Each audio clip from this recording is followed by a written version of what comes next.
నమస్తే viewers, welcome to Pragati media. Thyroid అనగానే మన చుట్టాలలో లేదా మన ఇంటి పక్కన వాళ్ళు ఎవరో ఒకరు బాధపడుతున్న ప్రాబ్లం థైరాయిడ్. సో అసలు థైరాయిడ్ యొక్క ఇంపార్టెన్స్ ఏంటి మన డే టు డే లైఫ్లో? దానివల్ల మన లైఫ్ స్టైల్ లేదా మన లైఫ్లో ఎలాంటి చేంజెస్, ఎలాంటి కాన్సిక్వెన్సెస్ వస్తాయి? మనతో ఉన్నారు doctor Ramya Valiveru.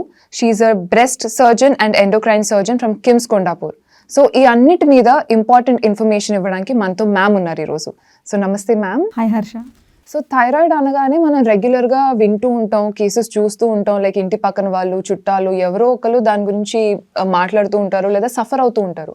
So thyroid importance ఏంటి on a regular basis? Thyroid diseases చాలా కామన్ డిసీజెస్. ఒక 100 పీపుల్లో around 8 to 15% of women get affected with thyroid diseases. So మెన్తో కంపేర్ చేస్తే it's again common among women. So these thyroid diseases. So first of all thyroid అంటే ఏంటి? It's an endocrine gland. మన బాడీలో endocrine glands అన్నవి ఒక type of chemicals release చేస్తాయి బ్లడ్లోకి. So these chemicals are very very important, especially if we talk about thyroid. T3, T4 అన్న hormones thyroid gland నుంచి వస్తాయి. మనకు ఒకటే థైరాయిడ్ గ్లాండ్ ఉంటుంది, అది బటర్ఫ్లై షేప్లో ఇలా నెక్ ముందర ఇక్కడ ఉంటుంది అనమాట. సో దీంట్లో మోస్ట్ కామన్లీ ఎఫెక్ట్ అయ్యే డిజీజ్ ఏంటంటే హైపోథైరాయిడిజం. అంటే థైరాయిడ్ గ్లాండ్ స్ట్రక్చరల్గా నార్మల్గానే ఉంటుంది నెక్లో, కాకపోతే it is not doing it's function well. దానికి మోస్ట్ కామన్ కాజ్ వచ్చేసి హెషిమోటోస్ థైరాయిడైటిస్. ఇదొక ఆటో ఇమ్యూన్ కండిషన్. అంటే ఇమ్యూన్ సిస్టమ్ ప్రాబ్లం వల్ల అది థైరాయిడ్ గ్లాండ్లో ఉన్న ప్రోటీన్స్కి అగెన్స్ట్గా యాంటీబాడీస్ ప్రొడ్యూస్ చేసి థైరాయిడ్ని సరిగ్గా ఫంక్షన్ చేయకుండా చేస్తుంది. సో దీనివల్ల T3, T4 హార్మోన్స్ తగ్గిపోతాయి బాడీలో. సో రిఫ్లెక్స్గా ఏమవుతుంది, బాడీలో పిట్యూటరీ నుంచి వచ్చే TSH అన్న హార్మోన్ పెరుగుతుంది. సో మన థైరాయిడ్ గ్లాండ్ని స్టిమ్యులేట్ చేయడానికి pituitary will produce more TSH, but still thyroid gland will not be able to produce enough T3, T4. అందుకని మనం బయట నుంచి వీళ్ళకి థైరాయిడ్ హార్మోన్ సప్లిమెంటేషన్ ఇవ్వాల్సి వస్తుంది. థైరాయిడ్ తక్కువగా ఉంటే బాడీలో ప్రతి ఫంక్షన్ ఎఫెక్ట్ అవుతుంది. Every body part, every function needs this thyroid hormone. ఇది యాక్టివేటింగ్ హార్మోన్ అనమాట. అంటే ఎవరికైతే థైరాయిడ్ హార్మోన్ బాడీలో ఇనఫ్గా లేదో వాళ్ళు స్లో డౌన్ అయిపోతారు. So every body function gets slow down. So inversely ఎవరికైతే థైరాయిడ్ హార్మోన్ ఫంక్షన్ ఎక్కువ అవుతుందో అన్ని ఫంక్షన్స్ ఓవర్ అవుతాయి. సో ఓవర్ యాక్టివ్ అవుతాయి, including heart, brain, sleep, weight, hair, everything gets affected. So thyroid is a very very important organ. Thyroid వచ్చిన వాళ్ళు medicine తీసుకున్నప్పుడు weight gain అవ్వడం, ఇలాంటి సిచ్యువేషన్స్ లేదా సిమ్టమ్స్ కూడా ఫేస్ చేస్తూ ఉంటారని వింటూ ఉన్నాం. సో ఇది ఎంతవరకు నిజం? సో అదొక మిత్ హర్ష అది. So who ever has this hypothyroidism వాళ్ళకి బాడీ ఇనఫ్ ప్రొడ్యూస్ చేయట్లేదు. సో థైరాయిడ్ గ్లాండ్ నార్మల్గానే ఉన్న ఇమ్యూన్ సిస్టమ్ వల్ల మన ఇమ్యూన్ సిస్టమ్ని తీయలేం కదా, because it's present everywhere in the body and this a tendency of the immune system. So దాన్ని మనం కంట్రోల్ చేయలేం. So because of that thyroid function అవ్వట్లేదు. And the current thyroid hormone replacement that we have is a pure hormone replica. So exact మన బాడీలో ఎట్లాంటి hormone produce అవుతుందో అదే మనం బయట నుంచి పిల్లగా ఇస్తున్నాం. In fact it's a life saver. మనం ఆ ట్యాబ్లెట్ తీసుకోకపోతేనే మనకు యాక్చువల్లీ ఎఫెక్ట్ అవుతుంది. సో హార్మోన్ ట్యాబ్లెట్ తీసుకోవడం వల్ల ప్రాబ్లం రాదు. అండ్ యునో మనము whenever we operate people for thyroid cancer, so అలాంటప్పుడు when we have to give radioactive iodine therapy, we don't give any thyroid hormone tablet for about 3 to 4 weeks. So ఇలాంటి వాళ్ళల్లో ఒక 1 monthలో they gain 4 to 5 kilos. So మనకి thyroid hormone మొత్తంగా ఇవ్వకపోయినా కూడా 4 to 5 kilosే గెయిన్ అవుతారు. And once that therapy is done we again start them on Thyronorm. కాకపోతే now everybody is just blaming thyroid. నేను థైరాయిడ్ ఉంది కాబట్టి వెయిట్ గెయిన్ అవుతున్నాను. No, your 20 kilos weight gain is not because of thyroid. And even if your TSH is normal, so your weight gain is not attributed. మీకు thyroid tablet వేసుకుంటున్నా సరే your weight gain is not because of thyroid. So we all have this misconception, assumption that just because నేను thyroid tablet వేసుకుంటున్నాను కాబట్టి నా wait gain is because of this. Not at all. In fact obesity causes hypothyroidism. మనం already over వెయిట్గా ఉండి fat content ఎక్కువగా ఉంటే బాడీలో that will lead to increase in TSH. It's not the vice versa. You know what I mean? So thyroid తక్కువ ఉన్న వాళ్ళకి tablet తీసుకోవడం చాలా చాలా ఇంపార్టెంట్. అండ్ ట్యాబ్లెట్ వేసుకుంటున్నాను కాబట్టి వెయిట్ గెయిన్ అవుతుంది అన్నది అబ్సల్యూట్లీ రాంగ్. సో థైరాయిడ్ గురించి మనం మాట్లాడుకుంటే నెక్ రీజియన్ దగ్గర స్వెల్లింగ్ రావడం లేదా సమ్ గెడ్డలు రావడం, ఇవన్నీ కూడా థైరాయిడ్ రిలేటెడా? అండ్ థైరాయిడ్ క్యాన్సర్కి రిలేటెడా? సో ఎలాగైతే ఫంక్షన్ ఎఫెక్ట్ అయింది ఇందాక మనం విన్నాము, కొంతమందికి థైరాయిడ్ పని కరెక్ట్గా చేస్తుంది కానీ నాడ్యూల్స్ ఫామ్ అవుతాయి, గడ్డలు ఫామ్ అవుతాయి. ఓవరాల్గా థైరాయిడ్ ఎన్లార్జ్ అయిన వాళ్ళని గాయిటర్ ఉందని అంటాం. కొంతమందికి వి వుడ్ హ్యావ్ సీన్ ఇంత పెద్ద స్వెల్లింగ్ ఉంటుంది. So that may not be cancer, but still it grows to such size, పెద్దగా అయ్యి ఇట్ ప్రెషర్ కాజ్ చేస్తుంది వాళ్ళ ఫుడ్ పైప్ మీద కానీ, లేకపోతే ఊపిరి తీసుకుంటున్న పైప్ ట్రెక్యా అంటాం దాని మీద కానీ. And sometimes the nodules can be cancerous. So there are different types of thyroid cancers. Most common cancer is papillary thyroid cancer. It's a slow growing cancer, but nonetheless cancer ఏదన్నా సరే ఏళ్ళ తరబడి ignore చేస్తే it will spread. So ఫంక్షనే కాకుండా థైరాయిడ్లో గాయిటస్ లాగా form అవ్వచ్చు, which can reach huge sizes and impact the function of the patient, or there may be a cancer. Eventually if we don't treat it, it will spread to lymph nodes or other organs. And ఇంకోటి మన neck region లో చాలా మందికి వెనకాల swelling ఉంటుంది. So will that also be considered into this? No, neck వెనకాల swelling అనేది thyroid cancer part కాదు. నెక్ వెనకాల ఉన్నది ఏ లేయర్ లో ఉందో చూసుకుని దాని ప్రకారం డయాగ్నోస్ చేయాల్సి ఉంటుంది. మోస్ట్ కామన్గా ఇక్కడ హంప్ చూస్తున్నాం ఇవాళ రేపు. So that is postural. Most of them are having wrong postures because they're looking into the phone. And second most common thing is insulin resistance. So it is unrelated to thyroid. Insulin resistance వల్ల fat పెరిగి hump అంటాం ఇక్కడ, buffalo hump or neck hump.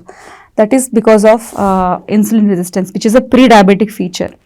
So లోపల్ లేయర్స్లో కనుక fat lipoma అవ్వచ్చు or other reasons వల్ల రావచ్చు, but that is not a part of thyroid disease. And అసలు థైరాయిడ్లో ఎన్ని రకాలు ఉన్నాయంటారు? లైక్ పారాథైరాయిడ్ అని ఒకటి వింటూ ఉంటాము. సో అసలు థైరాయిడ్లో ఎన్ని రకాలు ఉన్నాయి, అండ్ ఈ పారాథైరాయిడ్ అంటే ఏంటి? సో థైరాయిడ్, పారాథైరాయిడ్ అన్నవి సెపరేట్ గ్లాండ్స్. అనటామికల్గా అంటే ఫిజికల్గా దగ్గరగా ఉన్న థైరాయిడ్ ఫంక్షన్ వేరే. ఇందాక నేను చెప్పినట్టు T3 T4 హార్మోన్స్ ప్రొడ్యూస్ చేస్తుంది.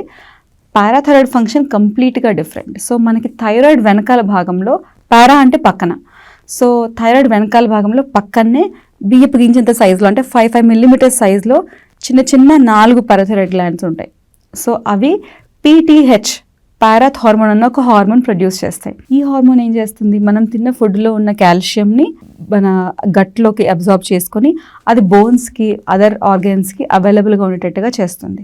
సో పారాథైరాయిడ్ గ్లాండ్స్లో మోస్ట్ కామన్గా వచ్చే disease primary hyper parathyroidism. Hyper para అంటే ఎక్కువగా ప్రొడ్యూస్ చేస్తుంది hormone. That is because of a benign tumour, non cancerous tumour called as adenoma. So దీనివల్ల ఏమవుతుంది, మనకి PTH బాడీలో అంటే PTH హార్మోన్ ఎక్కువ అవ్వడం వల్ల బలవంతంగా బోన్స్ నుంచి కాల్షియం బయటకు లాగి కాల్షియం బ్లడ్లో పెరిగిపోతుంది. మనకు ఉండాల్సిన దానికన్నా బ్లడ్లో కాల్షియం ఎక్కువగా ఉంటుంది, అవసరమైన దానికన్నా బోన్స్లో కాల్షియం తగ్గిపోతుంది. సో బోన్స్ వీక్ అయిపోతాయి. వీళ్ళకి ఫ్రాక్చర్స్, కిడ్నీ నుంచి ఎక్కువగా కాల్షియం ఎక్స్క్రీట్ అవ్వాల్సి రావడం వల్ల కిడ్నీలో స్టోన్స్, నెఫ్రోకాల్సినోసిస్ అంటాం, అంటే కిడ్నీ టిష్యూలో కూడా కాల్షియం డిపాజిట్ అవుతుంది. వీళ్ళకి depressions, irritability, sleeplessness, every system is affected. So బ్రెయిన్లో అయితే కనుక ఇందాక నేను చెప్పినట్టు sleeplessness, easy tiredness, irritability, depression, full blown depression, కొంతమందికి షిజోఫ్రీనియా ఇట్లాంటి ఫీచర్స్ డయాగ్నోస్ చేస్తారు. సో పార్కిన్సన్స్, ఇలా అబ్నార్మల్ మూమెంట్స్ వస్తే పార్కిన్సన్స్ లాగా మిస్డయాగ్నోస్ చేస్తారు. ఇట్లాంటి వాళ్ళకి బ్రెయిన్ ఎఫెక్ట్ అవుతుంది, బీపీ పెరుగుతుంది, అండ్ కొంతమందికి అనీమియా వస్తుంది, kidney stones, pancreatitis, headaches. So affect అవ్వని ఆర్గన్ ఉండదు. కాకపోతే these disorders develop over few years. అంటే మనం అక్యూట్గా తగిలింది, మనకి దెబ్బ తాకింది, ఫ్రాక్చర్ అయింది, so we will know that there is something wrong with this part. కాకపోతే ఈ డిజీజ్ ఏంటంటే స్లోగా ఇన్సిడియస్ అంటాం, మెల్లమెల్లగా డెవలప్ అయ్యి అది సిమ్టమ్స్ చాలా సటిల్గా ఉంటాయి. పేషెంట్ ఏమనుకుంటారు, తినింతేనండి, తినికి కోపం ఎక్కువ వస్తుంది, తినింతేనండి, తినికి వీక్నెస్ ఎక్కువ, తనకి చేత అవ్వదు, తన హెల్త్ ఇంతే అన్నట్టు ఫ్యామిలీ మెంబర్స్ కూడా అడ్జస్ట్ అయిపోతారు 10 years 12 yearsలో. బట్ యాక్చువల్లీ వాళ్ళ కాల్షియం టెస్ట్ చేసి చూస్తే బ్లడ్లో కాల్షియం ఉండాల్సిన దానికన్నా ఎక్కువ ఉంటుంది. కాల్షియం ఎక్కువ ఉంటే నార్మల్గా PTH తక్కువ అయిపోవాలి, అలా అవ్వదు, PTH కూడా ఎక్కువ ఉంటుంది. బికాస్ ఆఫ్ PTH కాల్షియం పెరుగుతుంది. సో దీన్ని మనం సింపుల్ బ్లడ్ టెస్ట్, మనం హెల్త్ చెకప్ చేయించుకుంటున్న ప్రతిసారి సీరం కాల్షియం కూడా యాడ్ చేసుకుంటే we can protect from hours from this very very debilitating disease. వినడానికి చిన్నదిగానే ఉంటుంది, ట్యూమర్స్ కూడా చాలా చిన్నగా ఉంటాయి, మనకి గడ్డలాగా కనిపించవు. When we do a scan they will be hardly 1.5-2 centimeters tumours.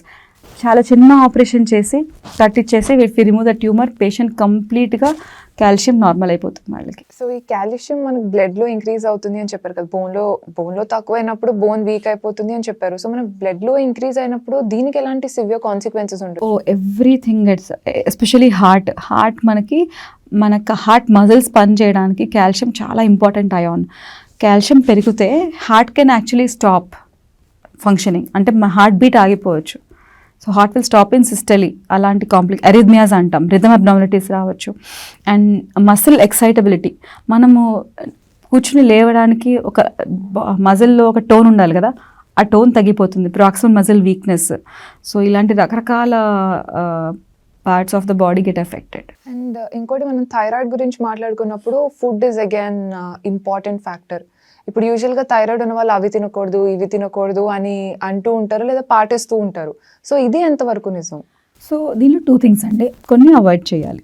ఎవరికి హైపోథైరాయిడిజం ఉన్న వాళ్ళకి ఇది తీసుకోవాల్సింది ఏంటి, అయోడిన్ అన్నది మనకి జనరలీ ప్లాంట్స్ నుంచి ఆర్ సీ యానిమల్స్ తిన్న వాళ్ళకి వాటి నుంచి, మెరైన్ యానిమల్స్ నుంచి, మెరైన్ ఫుడ్ నుంచి వస్తాయి.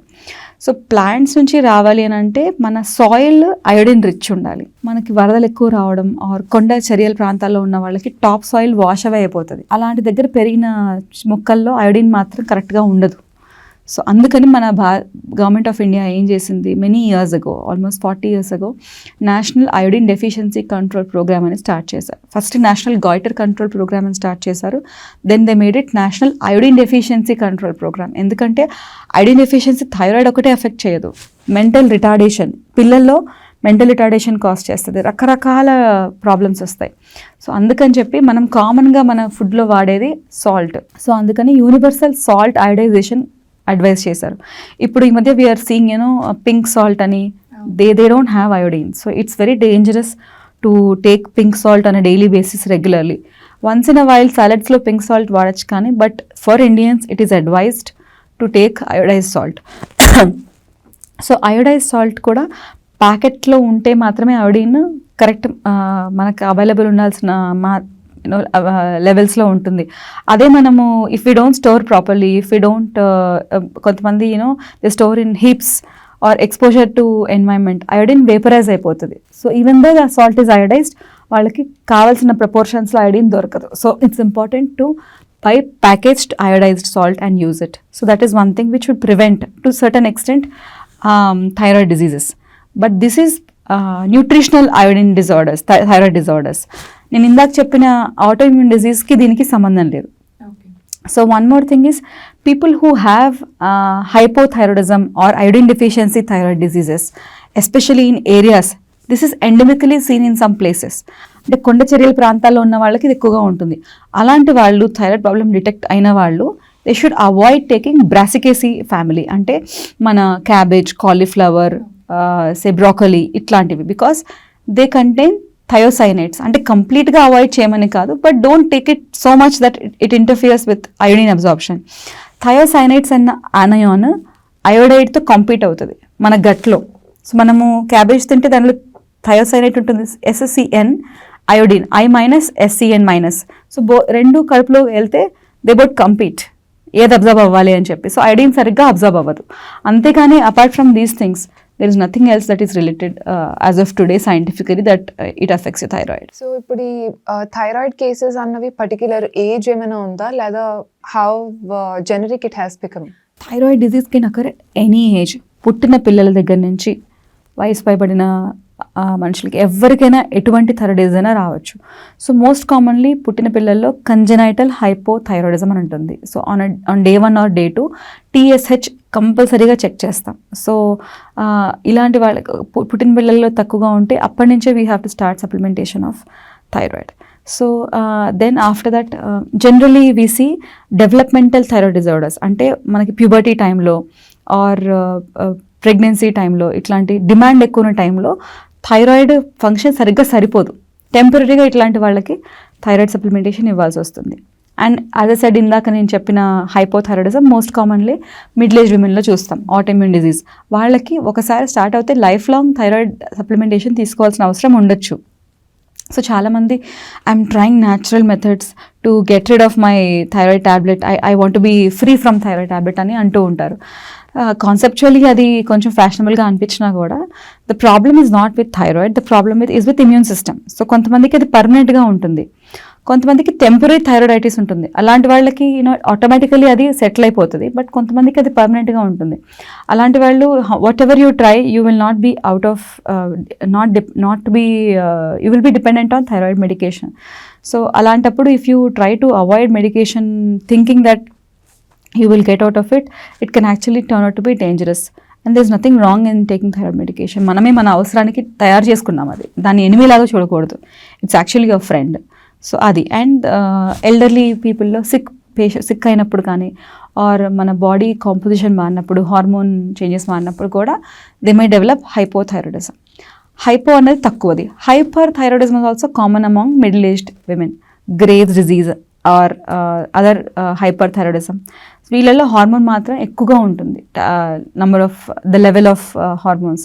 ఇలాంటి వాళ్ళల్లో మెడికల్గా కానీ లేకపోతే సర్జికల్గా ఆర్ అయోడిన్ థెరపీ వల్ల వీళ్ళని ట్రీట్ చేయవచ్చు.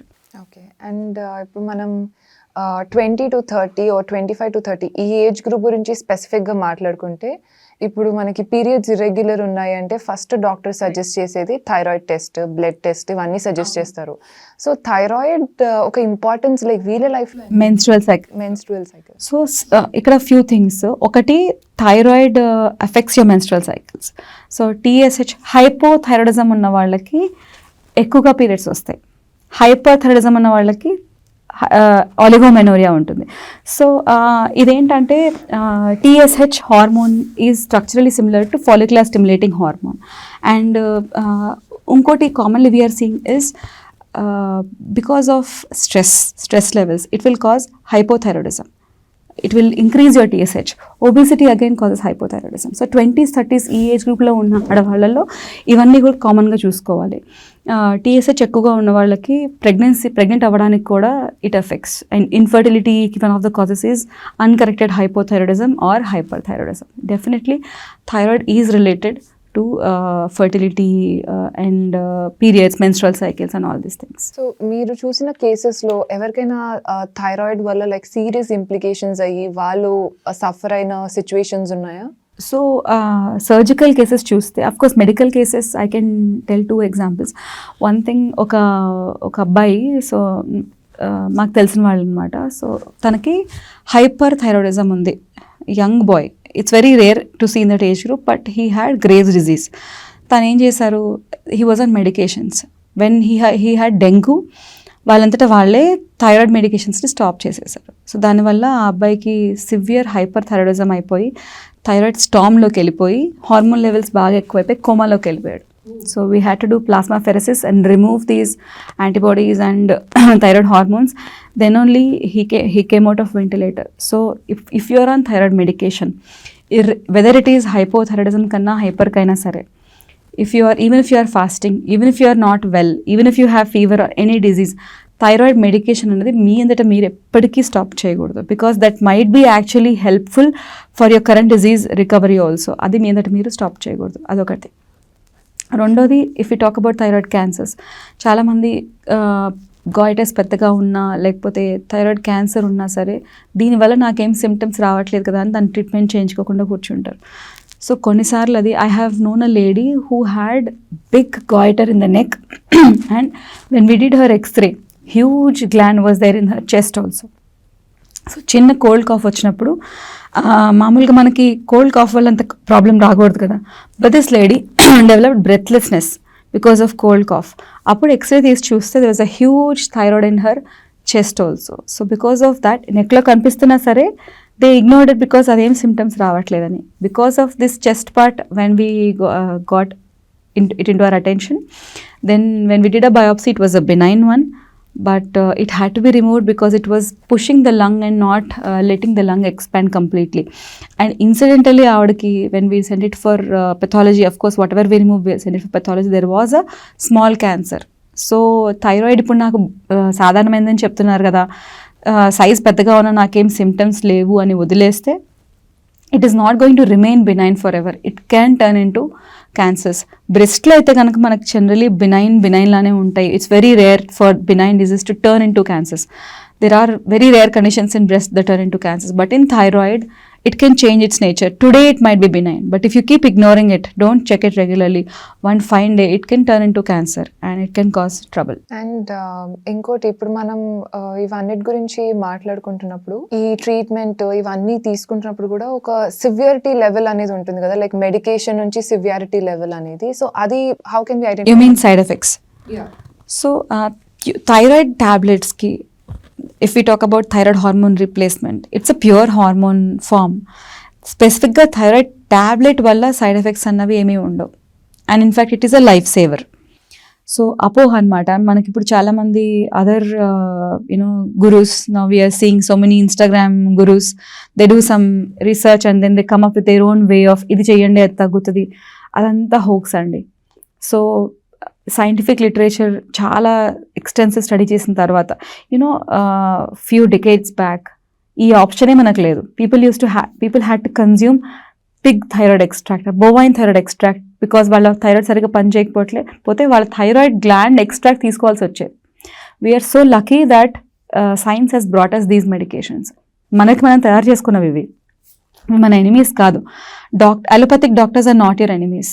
Don't believe these hoax, because manaki these are life savers, and it is okay to be on thyroid medications if your body is not producing enough. దాని నుంచి మీకు సైడ్ ఎఫెక్ట్స్ ఏమీ రావట్లేదు. Coming to hyperthyroid medications, these have certain side effects, like they may affect your liver function. Hyperthyroid is a very very rare compared to hypothyroidism. అలాంటి వాళ్ళకి your doctor will be checking you regularly. So if you are not able to tolerate these medications, you have other options like surgery or radioiodine therapy. So మన బాడీలో బయట నుంచి ఏది పెట్టినా కొన్ని benefits ఉంటాయి, కొన్ని లాసెస్ ఉంటాయి, కొన్ని అడ్వర్స్ ఎఫెక్ట్స్ ఉంటాయి. In fact food also, if you take too much food it becomes bad for your body. So that way medicines మనం కరెక్ట్గా డాక్టర్ దగ్గరికి వెళ్ళి వాటిని ప్రాపర్ డోసెస్లో అడ్జస్ట్ చేసుకుంటూ తీసుకోవడం చాలా important. When we take everything in to our hands, then the problems arise. So if it is regulated in a proper way, I think it's pretty safe. So మీకు వచ్చిన కేసెస్లో సాధారణంగా చేసే లైక్ కామన్ మిస్టేక్స్ ఏంటి? ఒకటి, having misconception about thyroid which I talked extensively. So దీనివల్లే weight gain అవుతున్నాను, medication తీసుకుంటున్నాను, దీని నుంచి ఎట్టైనా బయటపడాలి, ఆర్ సమ్ టైమ్స్ ఇట్ డి not be in your hands. And other thing is నాదట నేనే మెడికేషన్ స్టాప్ చేసేసాను అని అనుకోవడం. ఇంకొక I'll tell you scenario. One lady had thyroid surgery 30 years back. అప్పుడు హాఫ్ గ్లాండ్ తీసేశారు ఆవిడకి. దాంట్లో థైరాయిడ్ క్యాన్సర్ వచ్చింది 35 years బ్యాక్. దెన్ వాళ్ళ సర్జన్ దగ్గరికి ఫాలోఅప్కి వెళ్ళలేదు. So they didn't go back to the surgeon. They kept by themselves doing blood test. మళ్ళీ ఊర్లో ఎవరో RMP or some untrained professional non medical person ఉంటే వాళ్ళ అడ్వైస్ తీసుకుంటూ బ్లడ్ టెస్ట్ చేస్తూ వచ్చారు. ఇంకో హాఫ్ గ్లాండ్ కరెక్ట్గా పనిచేస్తుంది, అది విజిబుల్ స్వెల్లింగ్ కనిపిస్తుంది, కానీ వీళ్ళు బ్లడ్ టెస్ట్ని చేస్తూ కూర్చున్నారు. So now 35 years later when this lady developed huge swelling, అప్పుడు భయపడి వాళ్ళు నా దగ్గరికి వచ్చారు. Then when we evaluated it, function is normal, but cancer is still there on the other side. This time when we treated her, cancer has already spread to lungs. So ఎన్నో years నుంచి thyroid ఉంది, వాళ్ళకి swelling కనిపిస్తుంది. వాళ్ళు ఏమనుకుంటున్నారు, blood test చేసుకుని TSH, T3, T4 నార్మల్గా ఉన్నాయి కదా, థైరాయిడ్ నార్మల్గా ఉంది అని అనుకుంటున్నారు. సో థైరాయిడ్ పని చేయడం అన్నది ఆస్పెక్ట్ వేరే, స్ట్రక్చర్ అనేది వేరే. నార్మల్గా ఫంక్షన్ చేస్తున్న వాళ్ళకి క్యాన్సర్ ఉండొచ్చు, క్యాన్సర్స్ కూడా నార్మల్గా ఫంక్షన్ చేయొచ్చు. అండ్ తక్కువ హార్మోన్ ప్రొడ్యూస్ చేస్తున్న వాళ్ళు థైరాయిడ్ నార్మల్గా ఉండొచ్చు. Functional aspects are different and structural aspects are different. రెండింటిని కంబైన్ చేయొద్దు. సో బాటమ్ లైన్ ఈజ్, మీరు ఇంజనీర్ అవ్వచ్చు, మీ కోడింగ్ గురించి నాకు తెలియదు, and we're doctors, we study this. So you may not know about thyroid disease. It's best that you leave the treatment to train professionals. It's important to have that regular consultation with specialist to avoid these kind of mishaps. ఇప్పుడు చూడండి, we could have easily treated that thyroid, ఇంకో half తీసేస్తే అయిపోయేది. They didn't go back to the surgeon for follow-up. Because of that, she now landed up with spread of the thyroid cancer to lungs. All right. So any suggestions or tips to the viewers, ma'am? So suggestions అంటే screening పార్ట్లో, అంటే when you're doing your blood tests or when you're going for health checkup along with your haemoglobin, sugars, BP checkup, ECG, should also add TSH and serum calcium to these regular. Most of the hospitals now do offer this as a part of regular health checkups. And చాలా మందికి thyroid test నేను ఫాస్టింగ్లో చేయాలా అని ఒక doubt ఉంటుంది. So it's not needed to do in fasting, but other blood test like sugars have to be done in fasting if you're looking for fasting blood sugar. కాబట్టి ఒకేసారి sample ఇస్తాం కాబట్టి ఫాస్టింగ్లో చేయాలి. But if you're on medication you may also have to do free T4 levels to get to know exactly. So regular health checkup లో TSH and calcium కూడా add చేసుకుంటే చాలా మంచిది. Thank you so much. Thank you. So viewers చూసారు కదా, మీకు ఏమైనా questions ఉంటే comment below, we'll get back to you. Until then stay tuned to Pragati media.